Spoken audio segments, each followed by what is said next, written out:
test. The way I see it, that whole thing last night at BNC Park was a test. Good morning to you. Good Wednesday morning. I'm Dejan Kovacevic of DK Pittsburgh Sports, and this is Daily Shot of Pirates. It comes your way bright and early every weekday. If you're into football and or hockey, I also offer daily shots of Steelers and Penguins, where you found this. Braves 8, Pirates 6. Yes, I had to repeat it because, yes, it really happened. Your favorite team played, I thought, a tremendous game overall. Did a ton of things right. Looked inspired throughout. And then the all-star closer came on and blew it. David Bednar giving up not just the tying run, but 2 additional runs in the 9th inning to Major League Baseball's best hitting team. And poof, there it went. And I tend not to be the Pollyanna or positive spin kind of guy. I try not to be the other kind either, but sometimes it's a little bit easier. So I'm not going to be inclined on any regular basis to say, hey, but think of all the pluses. Here's the deal, though. Do you believe in Bednar? Do you believe that he's just going through a bit of a rough spell? Because I could also throw in the blown save the other night in Milwaukee, and I could throw in some generally shakier outings that he's had for a bit now, really since the All-Star game. And that wouldn't really be achieving much of anything, would I? I wouldn't be selling you on, oh, Bednar is not worth it. Of course he is. Of course he is. We've seen him have down stretches before. You see every closer, including the very, very, very best, go through at least one stretch of a given season in which they just don't have it for whatever reason. It can be a week or two. It can happen a couple of times over the course of the summer, and you don't really think too much about it if you pay attention to this sort of thing. If you know what the history is, what the precedent is for closers. Which, of course, doesn't mean that Bednar didn't take this hard. Honestly, just frustrated.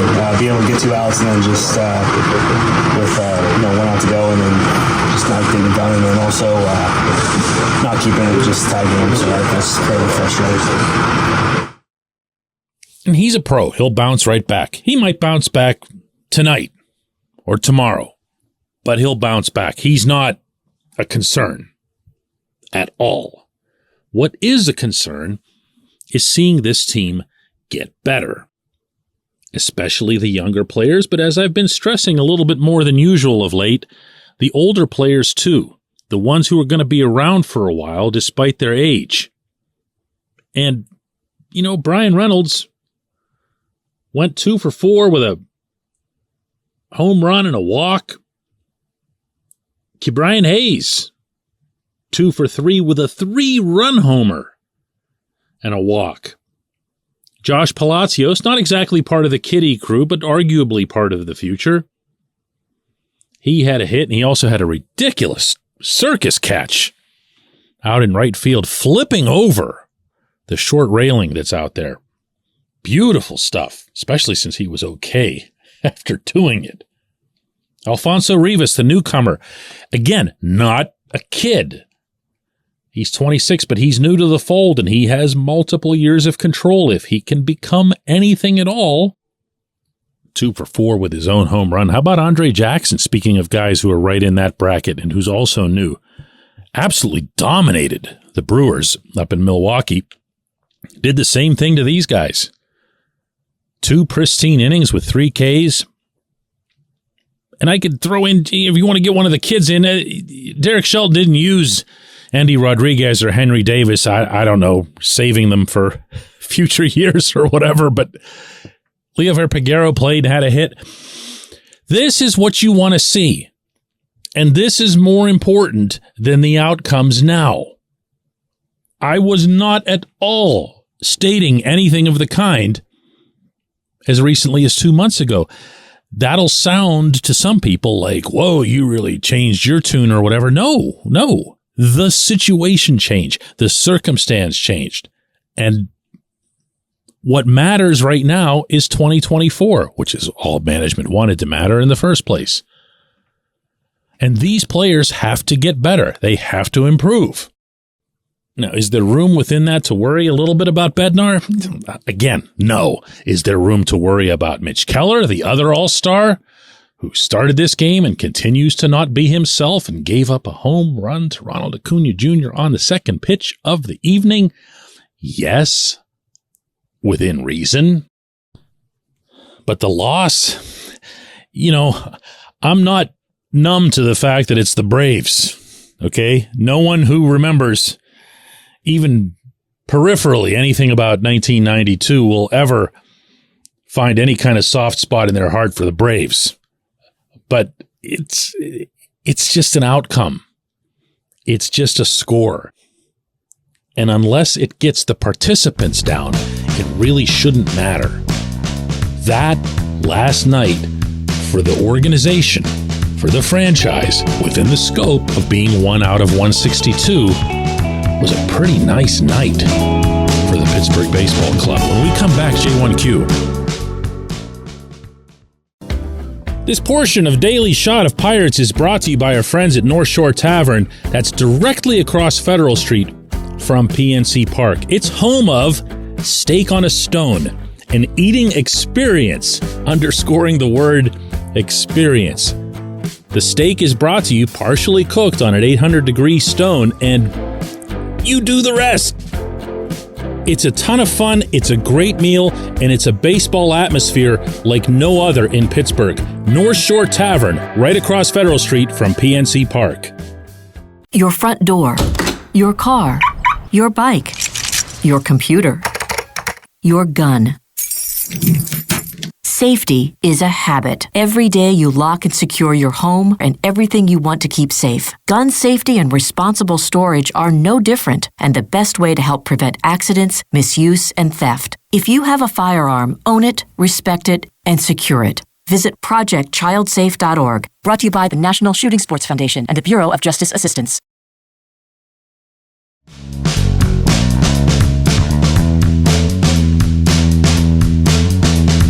Today's J1Q comes from Derek, who asks, DK, I see that the Pirates have Paul Skeens in Bradenton, working him out and getting him ready for a Florida Complex League game. Does it also make your skin crawl to think such a talent as Skeens is going to be subject to this organization's development and timelines? One thing I try not to do, Derek, in this role, not that this role is super important or whatever, but to whatever extent I can manage it, is not to get preemptively angry, not to get preemptively anything if I can avoid it. Because, as I was suggesting there in the opening segment, stuff changes. And as a result, stances can change too. Now, in the moment, do I have any extraordinarily high level of confidence in the development process? No, I couldn't. I can't imagine how anyone could, except for the people inside 115 Federal who've really done a magnificent job of selling each other on their own greatness. I think that's about as well as I can put that. They are really, really good at this, you guys. It's easily their strongest suit is how they can convince each other that they're awesome. But Skeens, I have mixed feelings about Skeens on a lot of fronts. One is that he was used a lot at LSU. He was abused, outright abused, I think, into the College World Series. And to date, Ben Cherington did well to have him just kind of take a step back, don't be super active, don't think too much about throwing, much less pitching. And enough time has elapsed, at least according to management, that he's going to get worked into some A-ball action before long. What my hope is out of all this is that the Pirates have a plan that is in fact, as opposed to in statement, player-centric. Skeens is a different dude. Skeens is not another pitcher who's coming up through your system. He's, by all accounts, both on and off the field, a grown-up who's capable of pitching in the majors right this second.